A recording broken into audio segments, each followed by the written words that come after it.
how are you? I haven't done a video in a while. I would love to make videos every week at least, but there's just so many things I do in my life, and apart from doing things, I also like to take a bit of a time off anything and just enjoy my life, go somewhere into the woods, away from people, from civilization, from any like digital devices and stuff, and just spend some time with my friends, with my wife, just tripping on shrooms and stuff. Anyway, the thing is, when you don't want to have a 9-to-5 job, you have to do something for yourself, and that means work all the time. The big difference is that when you work 9-to-5, you kind of like work 9-to-5, and then you have a time for yourself. But the 9-to-5 job, I guarantee most of you, if you have one, you don't really like it, love it. So I didn't want to waste my time on having jobs, working for somebody else. So I started doing things for myself, which means that I am overwhelmed with the work that I have. The difference is that I kind of enjoy that work, and it's all creative and stuff. It just could be sometimes too much. So that's why I'm not putting out videos as often as I would want to. That being said, a couple of weeks ago, I've made this really nice track. I don't know what the title of the video is gonna be, but probably somewhere along the lines, how to make jungle without the amen break. Obviously, amen breaks are really the thing in drum and bass and jungle, but sometimes you just don't want to use them, because not using other breaks kind of gives you a bit of a different feel and different vibe, and we all like tracks that don't, we sometimes want to, take a rest from hearing amens everywhere.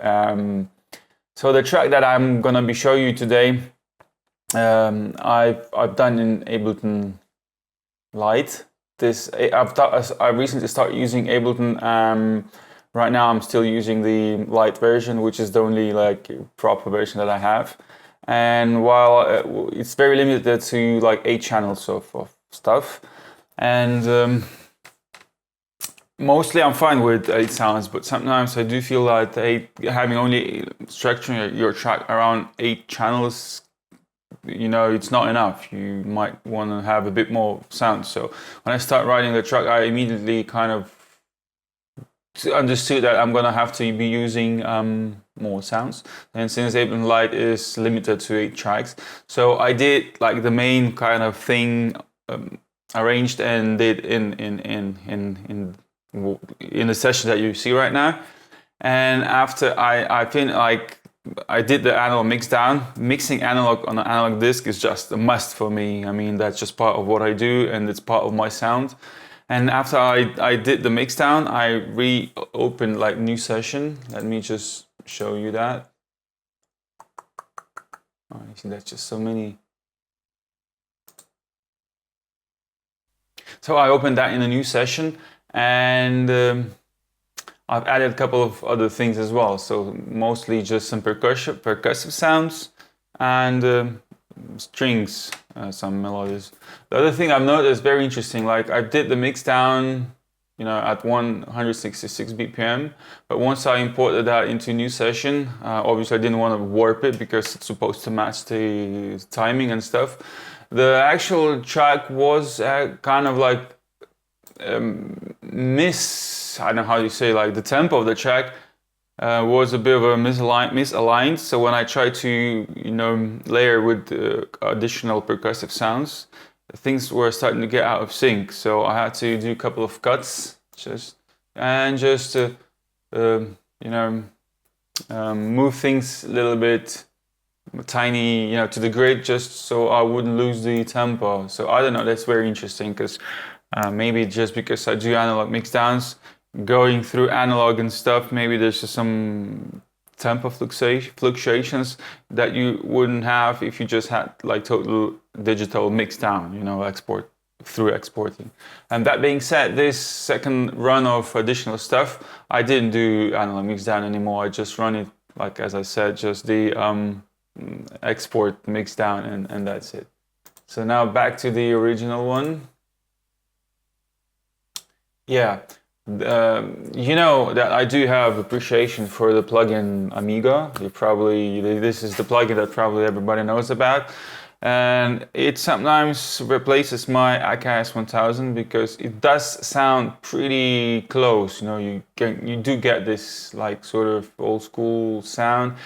But what's really important in my work is mixing on an analog desk. It's just the analog desk itself adds quite color and texture, and it definitely kills all that digital sound. You know, I really love mixing through mixing my stuff. I really love mixing my tracks through analog mixing desk and other outboard like components like effects and sometimes compression, but I don't really use compression that often. Okay, so let's see what I have. Oh yeah, so just a basic loop on the channel 1.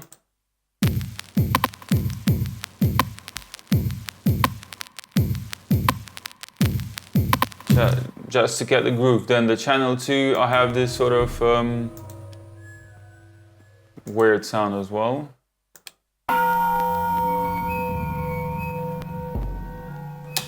Well, and then it repeats throughout the track, sometimes with the changed melodies. I've got I think the first break.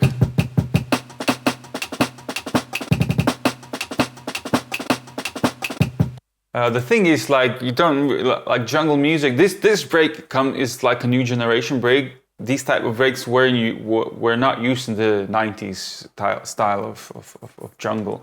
I kind of like a mixture of old and new, but still keep retaining the flow and energy of the original kind of sound. Yeah, so I've got the bass.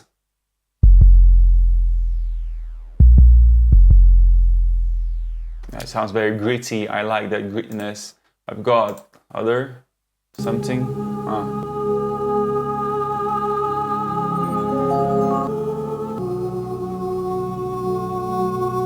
That's a pretty cool sounding, you know, pretty cool sounding sound.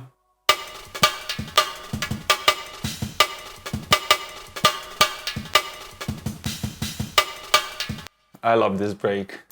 And what else do I have?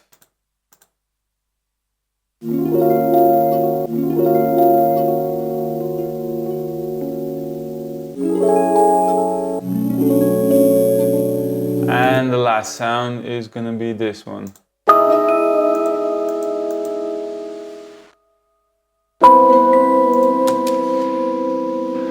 Yeah, this is one of those tracks. I usually, when I make my music, I try to make my own samples, like pads and stuff, and use them in my production. But sometimes I feel like I don't want to do that, and instead of like, I go through 70s and 80s recordings, and I try to like just sample some stuff from those records and use in my music. It really comes down to like what I like and how what mood I feel in while making a track. Another thing that I want to point out, I think that's very important. Some of you might relate to that. Most of you probably, I guess, I've seen people doing that in drum and bass communities, and I do that with my other music. When we start a track, you sort of work in a loop mode, meaning that you put everything into like one chunk. You make like a 16 or 32 bar loop, and that 13 bar loop is basically the whole track. And then you start adding, dismantling this thing and making intro to that, adding the outro, maybe some drops and stuff. I don't work like that. 99.5% of the time I work differently. I like to start my tracks just like writing a book, writing a novel, you just start from this page one. So I usually start from the start and I start building the track intuitively. So whatever comes. As I said in the past, that I do like to change things quite often. Sometimes every 8 bars, like in this situation that I see, it's more like you're changing, everything every 16 bars. And then you see there's different, not everything is even labeled correctly, but those different color means that I'm playing different parts of of like the same sample or the same sound, but I do different sort of musical elements on that. So that's how I structure my music. I didn't want to talk too much about my processes, and I ended up talking a lot about it anyway. So when I'm just gonna run the track. Also, I want to mention that I really like that track. It's a bit different from my usual stuff, but then again, if you follow me long enough, all my music is kind of different, even within the jungle that I do. My tracks can sound like very different, like as if maybe different artists made them. I don't know, but that's what I like about it. So this track is a bit different from what I normally do. I personally love it a lot, and I've noticed in my experience that stuff that I do that I love like the most, or I really like, they're not necessarily liked by others the same way. And the stuff that I do, but I feel like just it's okay, but it's not like 100%. That kind of stuff often is liked by other people more than I like it myself. So in this situation, I just want to let you know that I really think that this is a cool track, and let me know what you think. Do you vibe with it, or do you think it's like cool track, or is it just not really interesting? I don't know. The current track, I think that the Amigo sampler, the analog mixing and stuff, the overall sound kind of fits the 90s. It does sound like it's come from the the lo-fi vinyl version, and it definitely has a very big difference in sound when you compare like the current drum and bass scene with the one that I'm trying to not push, but like represent, I guess. So anyway, thank you for watching and listening for my long rant, and now I'm going to leave you with the track. Have a good day.